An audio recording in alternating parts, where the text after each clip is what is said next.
an outline back here if you want it, Jason. All right. I think we're ready.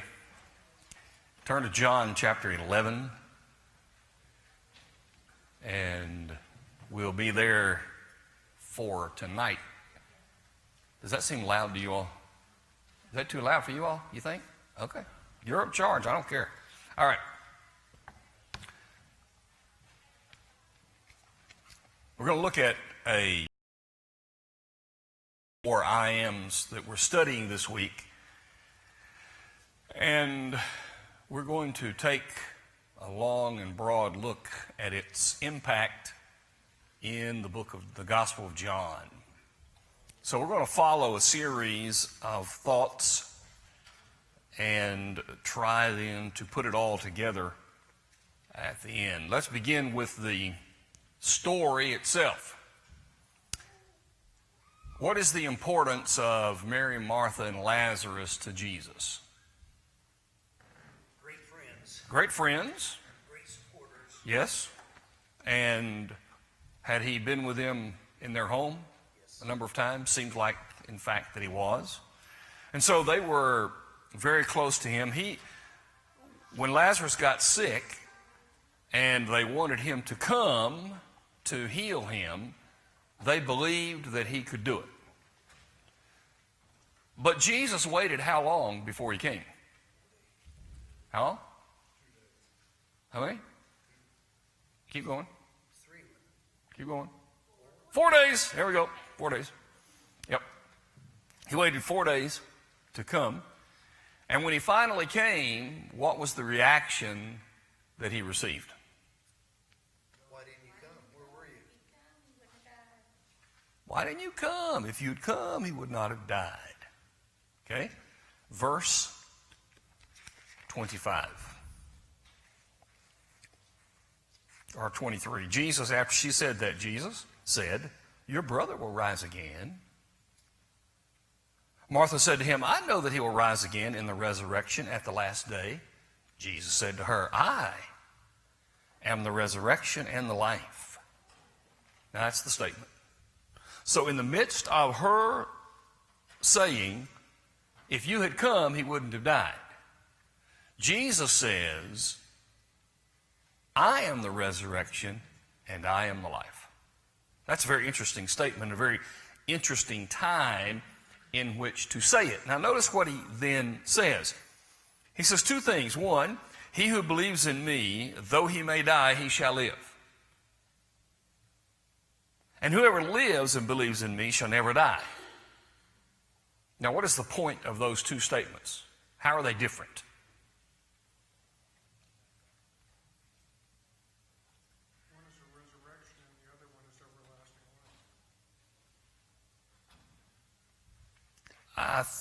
Yes, I think that's, let me make sure I got it in the right order that I'm thinking. Yes. One is just physical resurrection, and the other is everlasting life. Now, connect that with his statement. Possible only through him.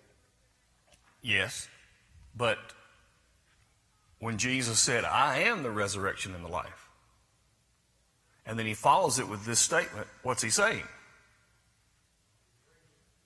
Huh? I'm going to raise you up. I'm the one responsible for resurrection. I'll give you life from death. But then also, I'll give you life after death. I'll give you eternal life. So when Jesus said, "I am the resurrection and the life," he was talking about the very thing he then followed up by saying, "I am the one who will raise you from the dead, and I will give you life again after I have raised you from the dead." So it's the perspective of Jesus talking about what he does. He does it physically, and he'll do it spiritually. That's the idea. So obviously, he was saying that, and we know that Martha could have picked up on that to mean, okay, you can raise him from the dead. I know you could have kept him from dying, but now you can raise him from the dead. See? So partially, Martha had a really a good faith. She believed that Jesus could keep him from dying. She believed he could make Lazarus well. But it just seemed never to have occurred to her that he could have raised him from the dead. Yeah, it's been 4 days. Yeah. I like in some cases, I like how the old King James, he stinketh. 4 days. He's been in here 4 days. It's not going to be a pretty sight if you open that tomb. Okay? So, Jesus is concentrating on, he's using the faith that she has, and he's now going to deepen her faith. And that's what the whole thing is about. I am the resurrection, and I am the life. And then just sort of close it out.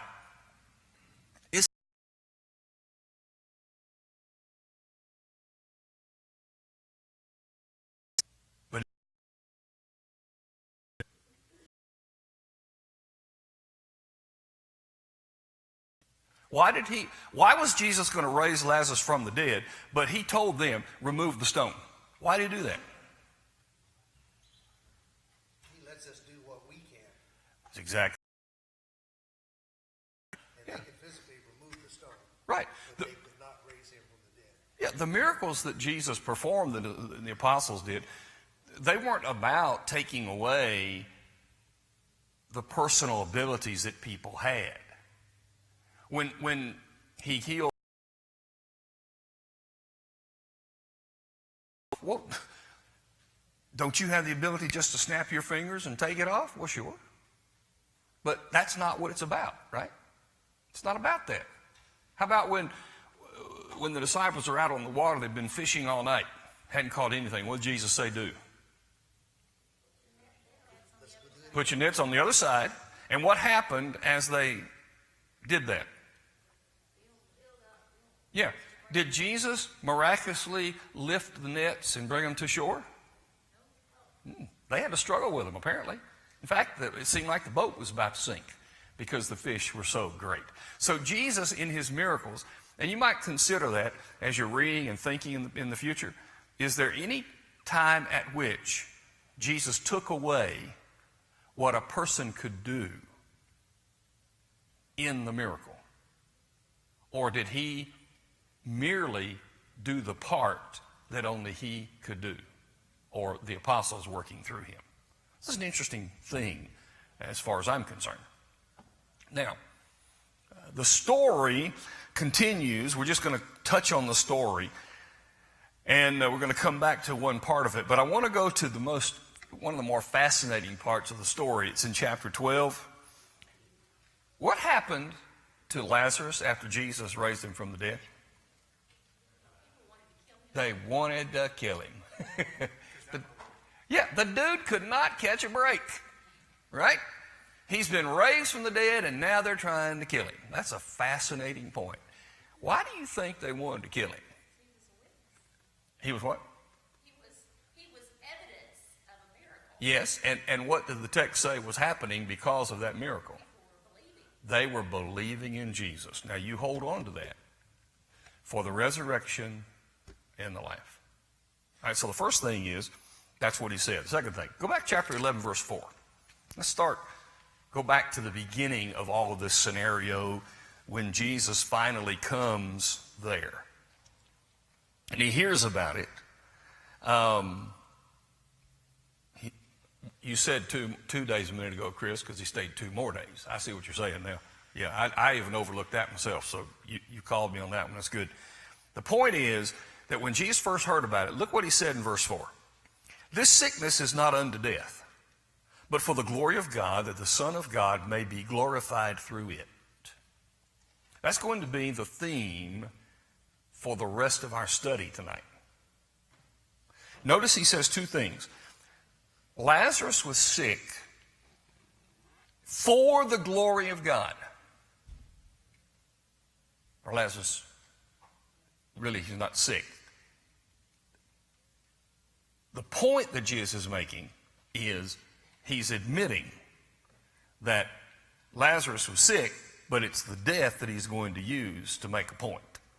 Okay? So it was for the glory of God. And number two, it was this sickness, this situation with Lazarus, was a situation through which Jesus would be glorified. So when we see the story that unfolds with Lazarus, Jesus is saying that God is glorified and Jesus is glorified through it. That's the second statement I want us to notice. Here's the third one, verse 40 of chapter 11. Verse 40. After Martha said, when he moved the stone, he said, well, he's been dead 4 days, he'll stink. She said, did I not say to you? Did I not say? In other words, back up there when he said, I'm the resurrection and life. Did I not say to you that if you would believe, you would see the glory of God? Okay. So we have three statements in this text that I want us to consider. Jesus said, I am the resurrection and the life. This situation with Lazarus is for the glory of God and the glory of me, Jesus. And third, we will see the glory of God if you believe. I just want you to hear those three statements, and then I want us to begin looking at this in a little different way. Let me make a suggestion to you. This is the last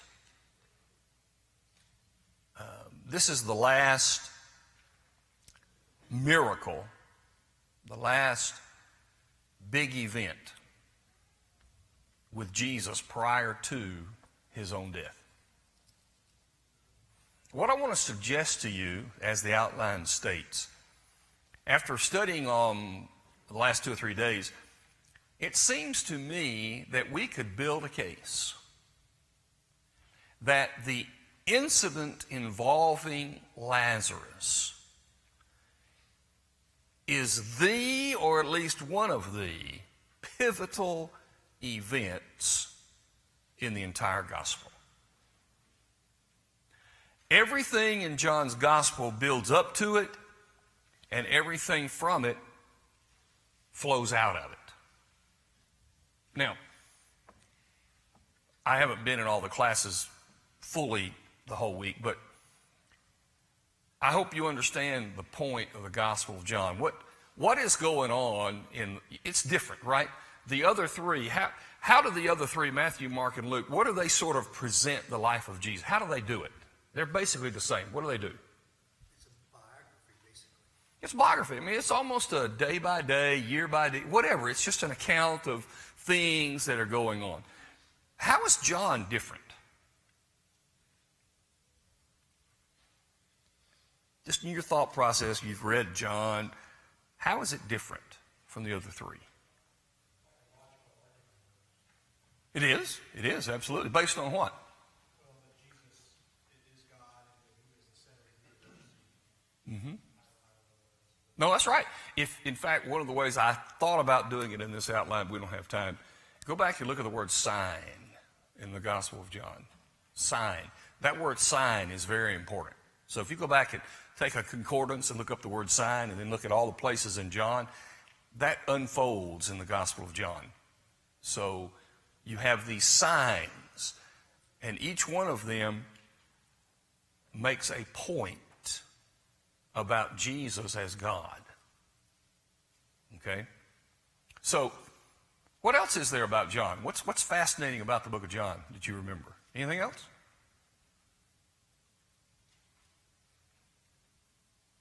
The idea that he doesn't even talk about the birth of Christ, makes no effort Right. to prove that he is the Christ. He just states it for a fact. I assume based on the evidence that's been unfolding with Matthew, Mark, and Luke. Very well could. Therefore, his presentation has to be different. He's showing God or Jesus as God Yep. Yep. rather than as the lineage of Abraham. Yeah. You know, the other thing that's fascinating about the Gospel of John, that if you keep it in mind, it really will affect, I think, the way that you look at the text, is half of the book, the last half of the book, deals with the last week of Jesus' life. Everything from chapter 13 on, chapter 13, 14, 15, 16, 17, 18, 19, 20, 21, the whole thing basically is 1 week. So just remember that. He concentrates on this one thing. And I'm going to suggest to you that based upon the statements that he made in the Lazarus situation, shows that this was the pivotal point at which that final week then began to unfold. So we have things leading up to the Lazarus event, and then you have everything that flowed out of it, and Lazarus, that event, and things surrounding it. The things that grew out of that event become the pivotal point of the entire gospel account. So here's what I want to do. Let's look at this phrase, that the Son of God may be glorified through it. He said that in verse 4. This event, this sickness with Lazarus, this death, it's going to be the thing through which, that word is important, through which Jesus is glorified. Now, let's talk about that a minute. Go back to John 1 in verse 14. The Word became flesh and dwelt among us, and we beheld His glory. The glory as of the only begotten of the Father, full of grace and truth. Wait a minute. Jesus said, I'm going to be glorified through this. But John began his gospel saying, we saw him and he was glorious. He had the glory of the Father. Look at chapter 2 and verse 11. After the miracle of changing the water into wine, verse 11, this beginning of signs, Jesus, there's that word, that's where it starts, signs, follow that through next time. This beginning of signs Jesus did in Cana of Galilee and manifested His glory. And His disciples believed in Him. He had glory. So before Jesus said, I'm going to be glorified, John said He had glory. Well, we can't have contradictions. Otherwise, we have a problem. So obviously, Jesus was talking about something with Lazarus that John was not talking about back here. Okay? Look at chapter 5, verse 41. The glory that Jesus had, He said, I do not receive honor from men. There are two words that I know of that I was looking at. I didn't go deep enough maybe to find out there are more, but there are two words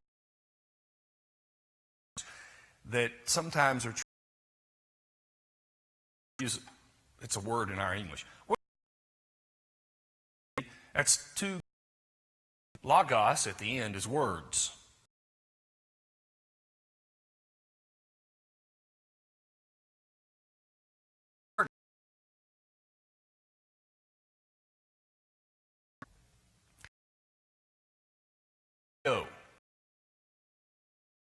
Well, in this passage, John 5:41, you use the word glory.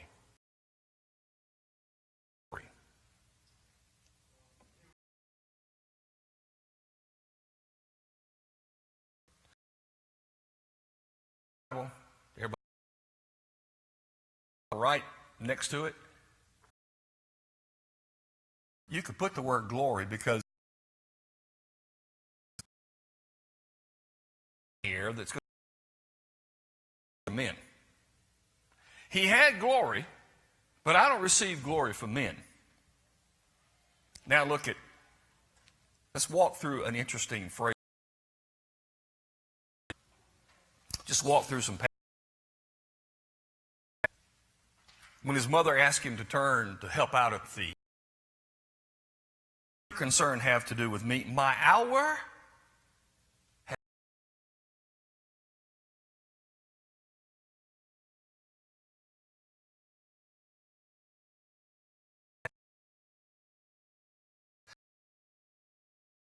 yet come.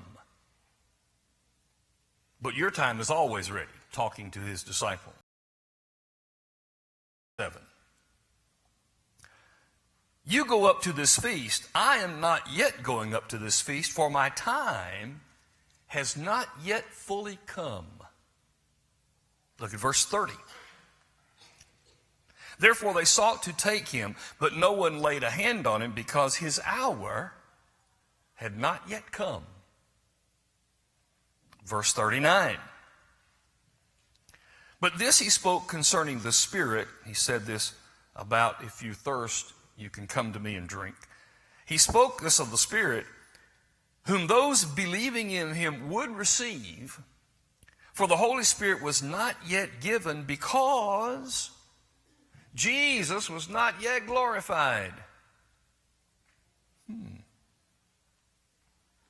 Chapter 8, verse 20.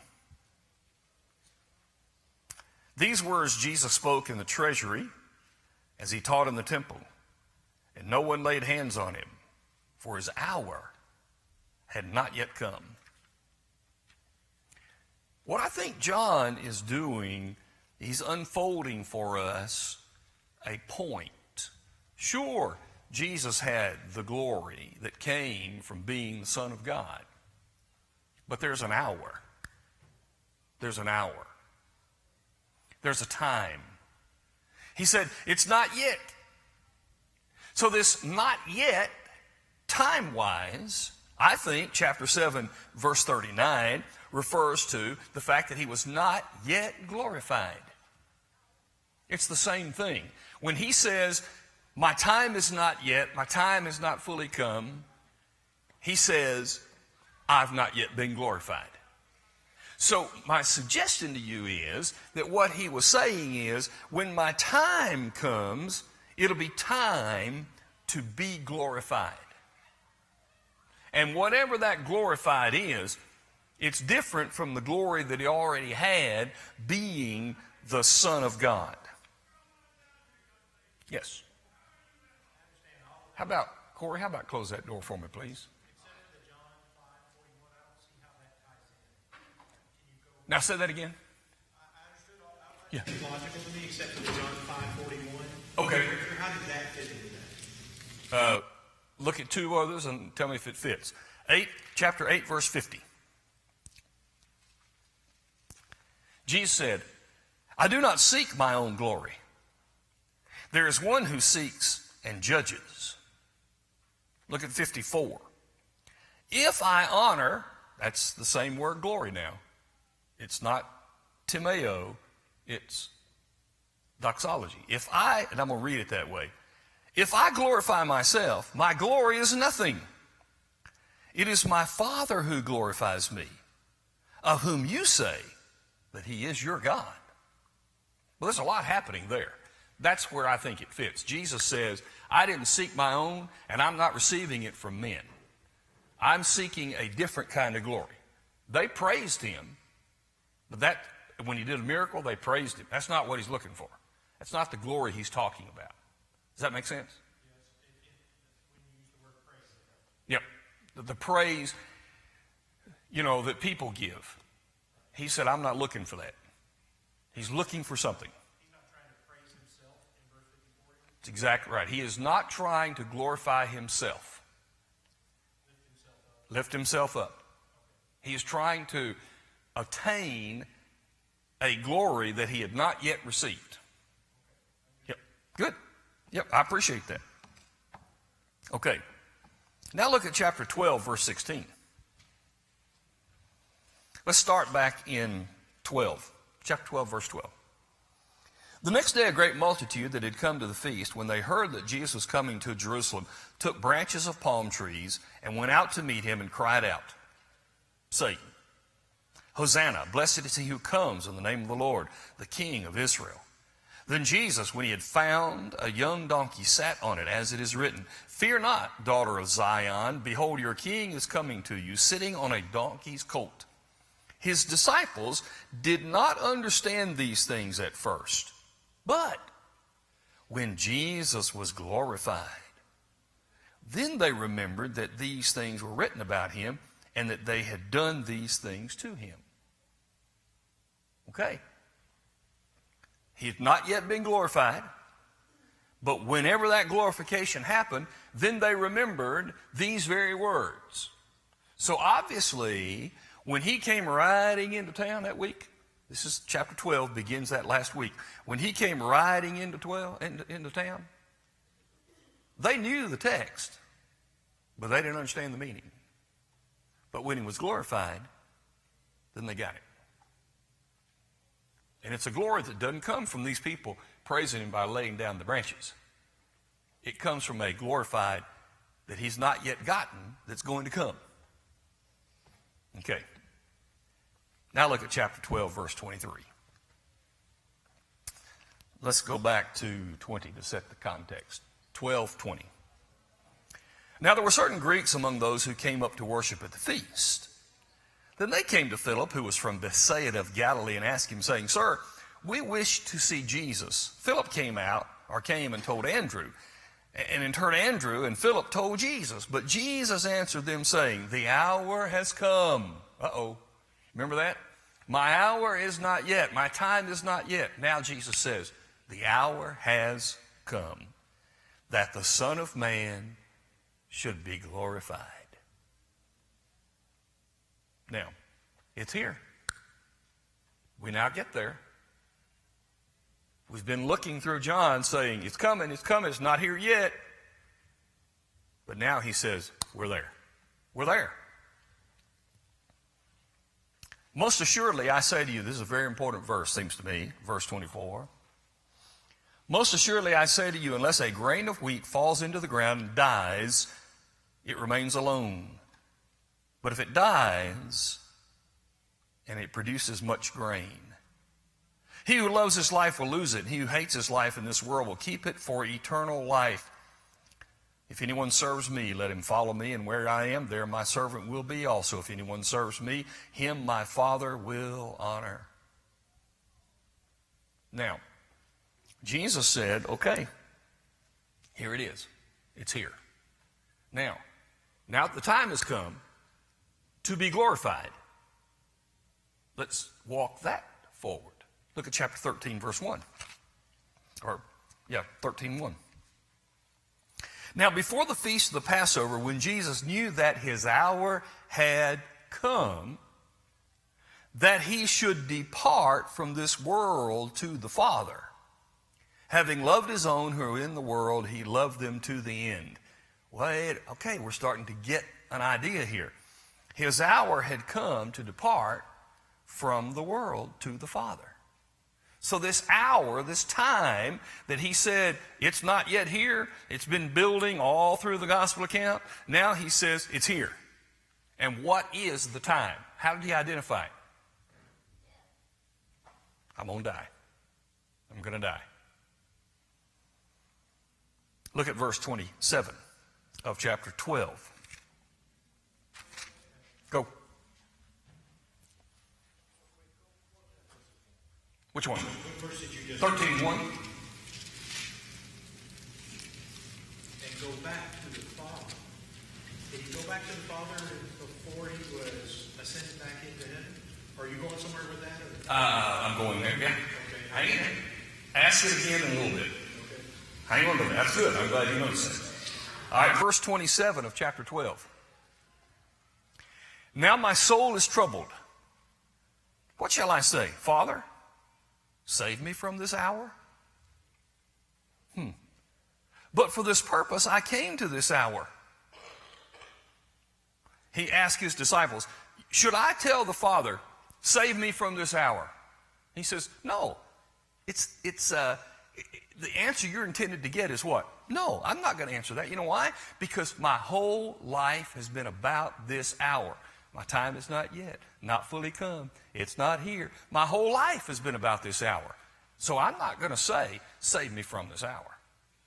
Interesting. Look at chapter 13, starting in 31.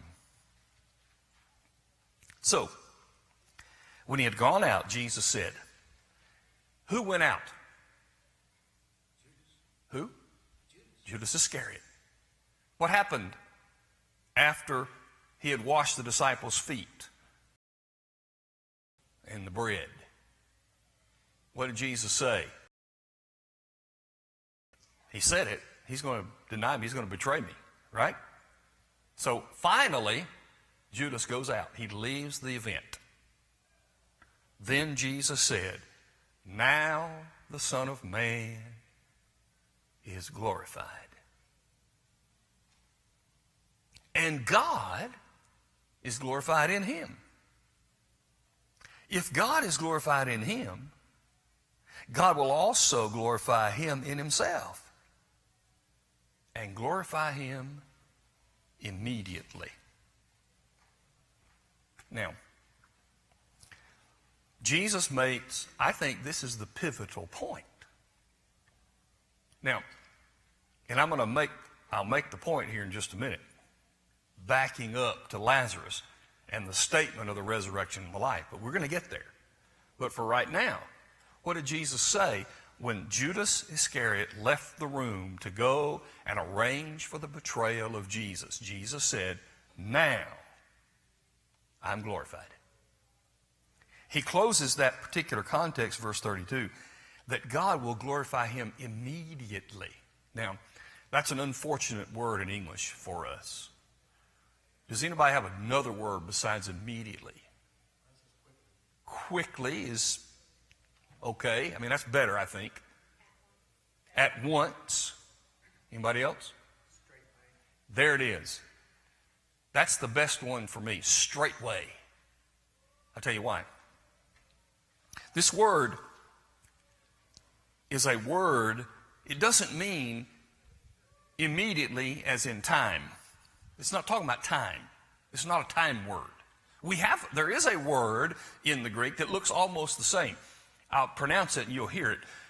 The word that is a time word that is or eutheus.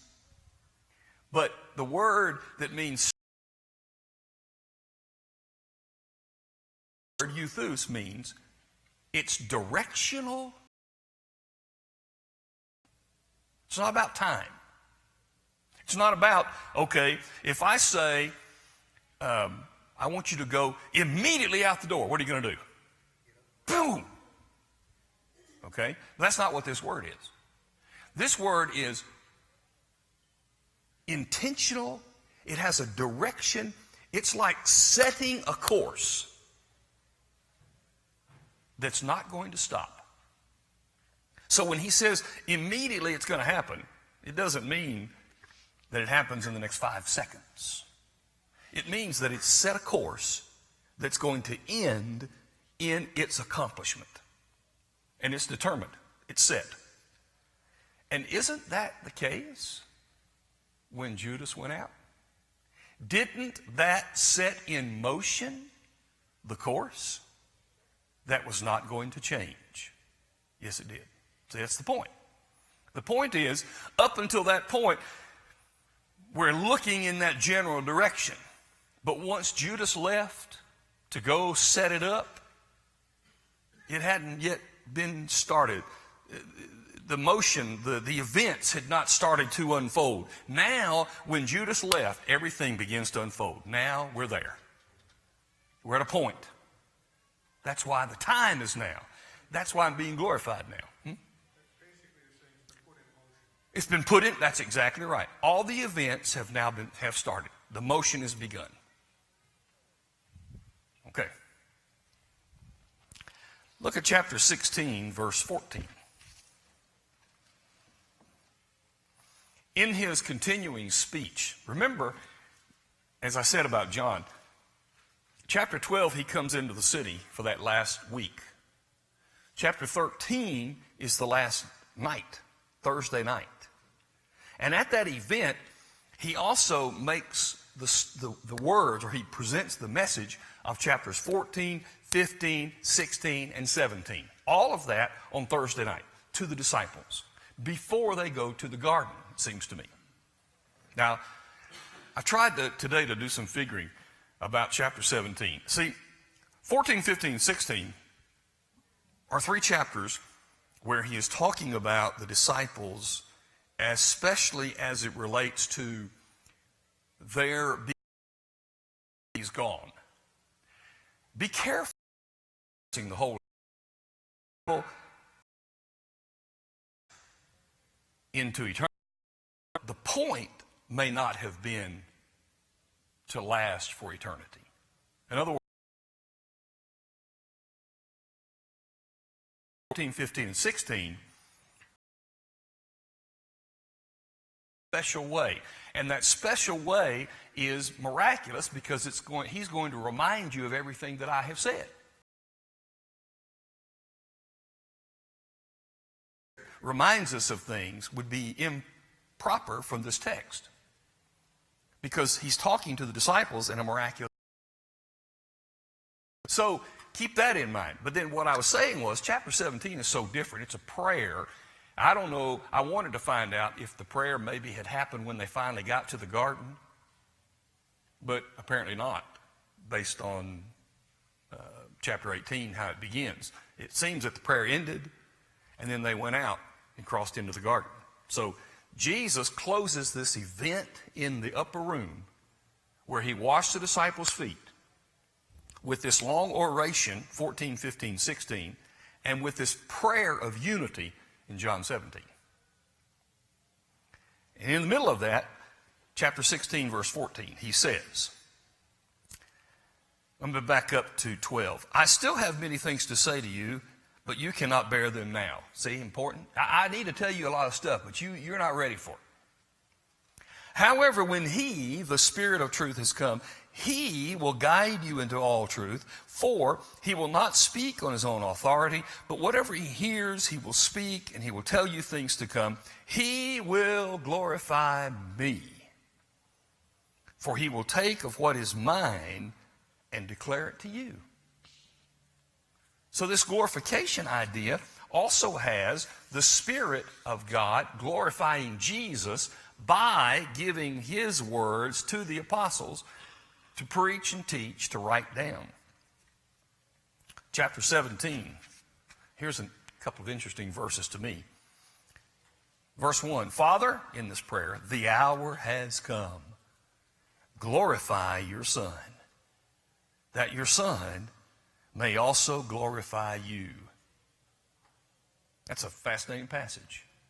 Okay, the time thing, the hour thing, here it is. Here it is. It's here.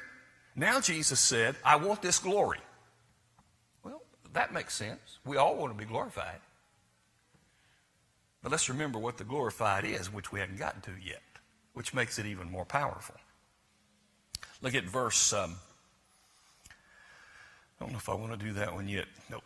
Look at chapter 7, verse 18, just on that particular point. Chapter 7, verse 18. I stuck it here for this reason.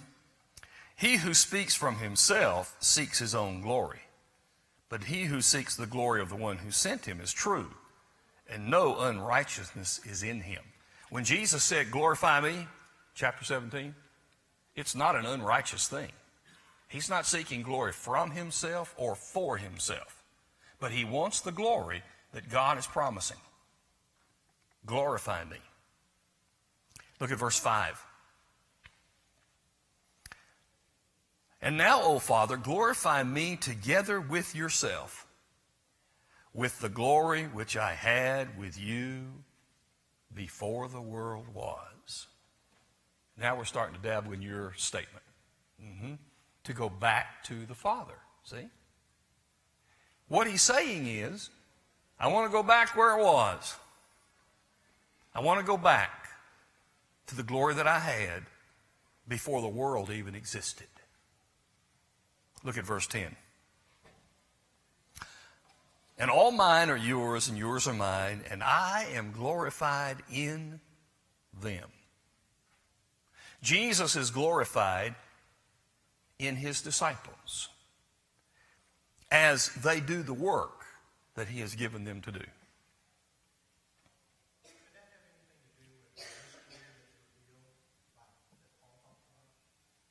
As in the Gentiles? I think there is, certainly I think we have to put that in there, but I'm not sure that it is the main point. It's there because it's a part of the plan. Yeah. Yes, absolutely. Absolutely. Mm-hmm. And the same thing would be true when he says, I am no longer in the world.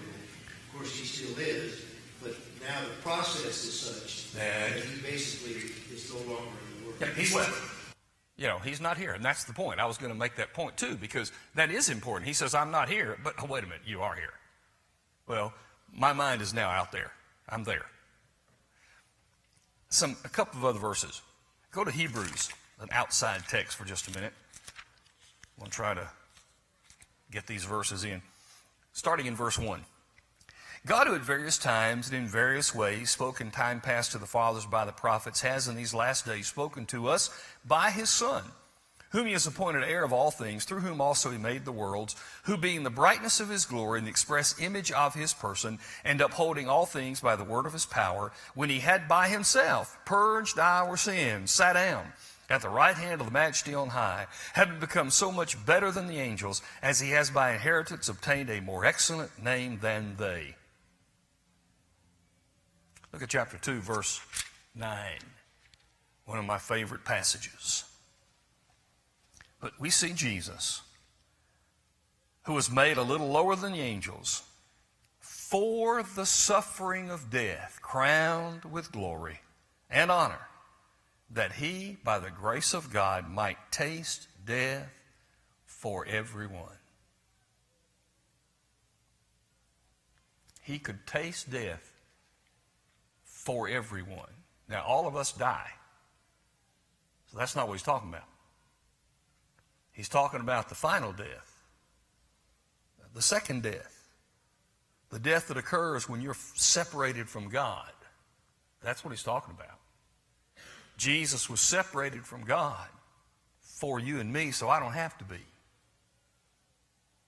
That was his glorification. Look at 1 Peter,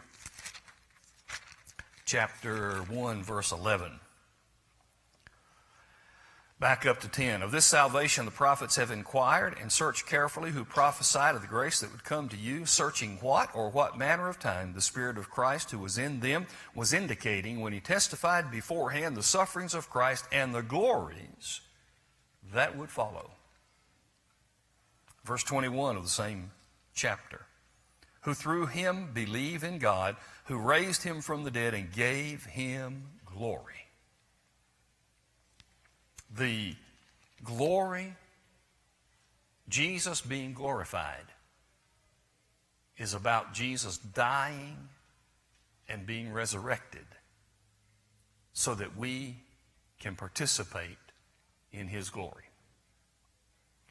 And when Jesus said, I want this glory, he was not talking about this. When Jesus said, I'm ready for this glory, glorify me, Jesus was saying, I am ready right now to die. Now think about how death is used spiritually speaking and how the principles relate to you and me. I want to skip the next part of that. That's for your own situation. I want to go down to point 3 just to close. And I certainly want to get a concluding verse in here. He is the glory because, or we have glory because he is the resurrection and the life. We can have glory because of the fact that he says, I am the resurrection and the life. I want to read a few verses quickly. Colossians chapter 3. I'm just going to run through a number of verses. Starting in verse 1. If then you were raised with Christ, seek those things which are above where Christ is, sitting at the right hand of God. Set your mind on things above, not on things on the earth. For you died, and your life is hidden with Christ in God. When Christ, who is our life, there he is, resurrection life, Christ, who is our life, appears, then you also will appear with him in glory.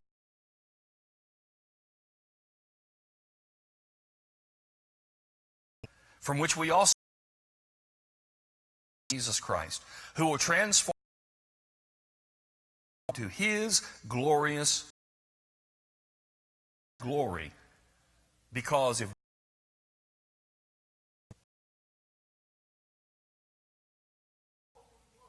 Christ in you, the hope of glory. That's exactly right.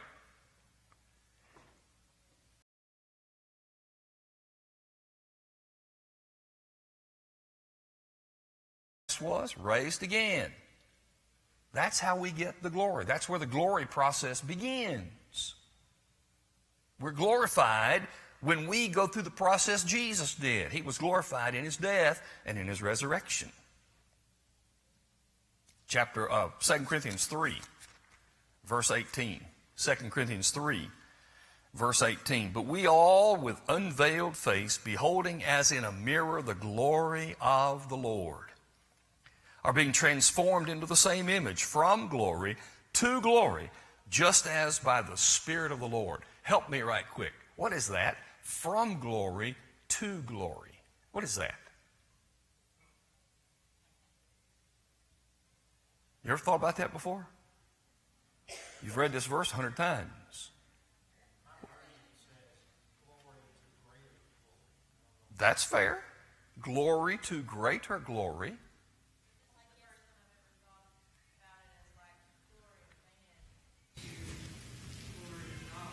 Possibly glory of man, the glory of God. Go ahead. Anybody else? You had?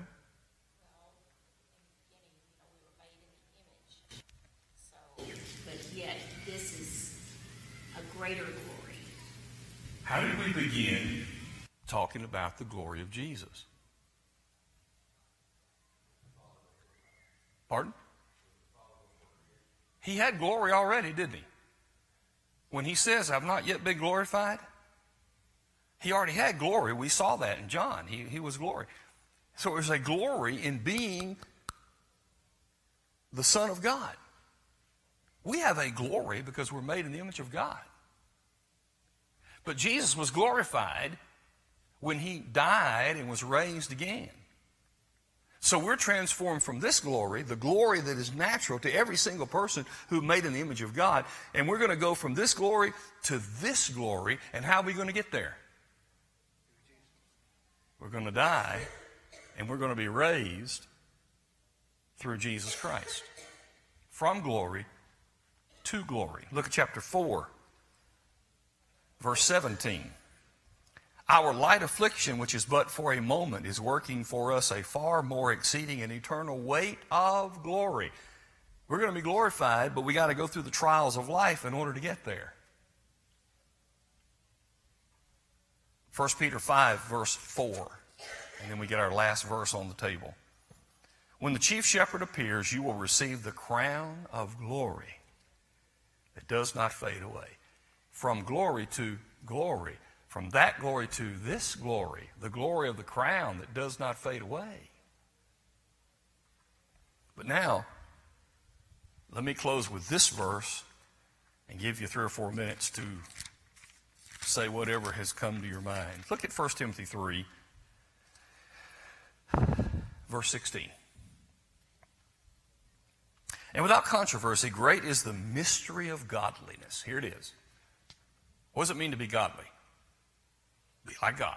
Here's the mystery of godliness. Here it is. Here's how to be like God.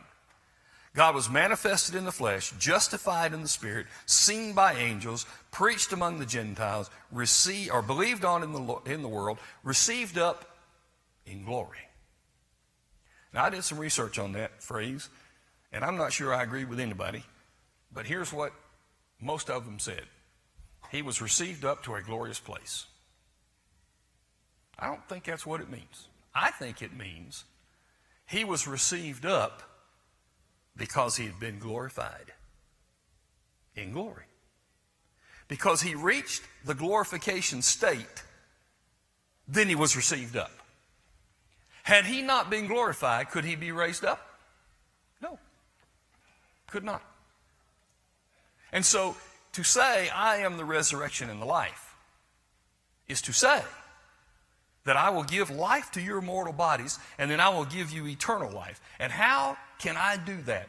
Because I have done it, he says. I have lived, and I was glorified by being killed and being raised. And I allowed it to happen. It's the way to be glorified.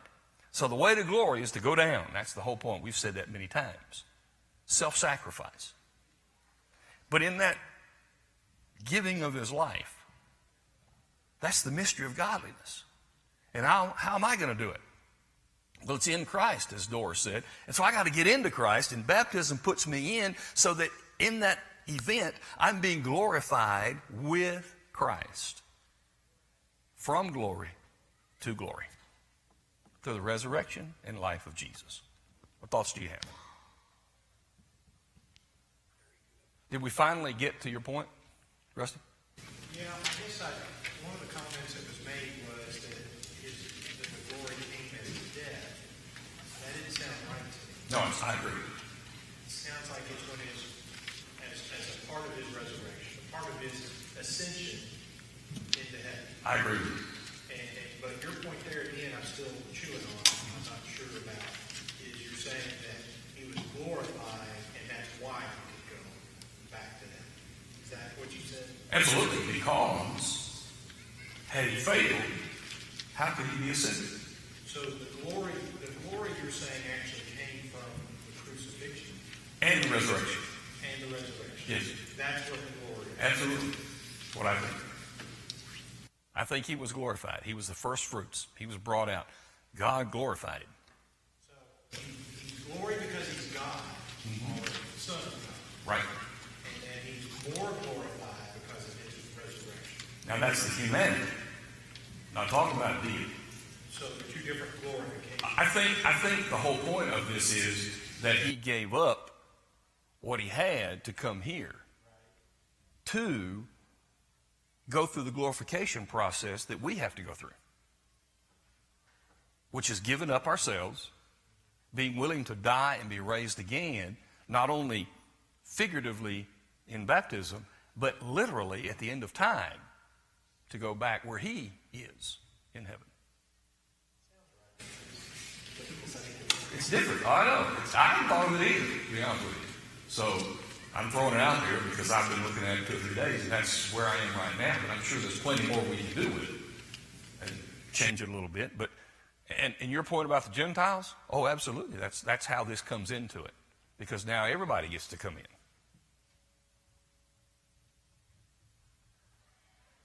Is that it? We good? Keep stewing on it. Keep working on it. Debate it in your head. Bring it back to me if you find something. Thank you much.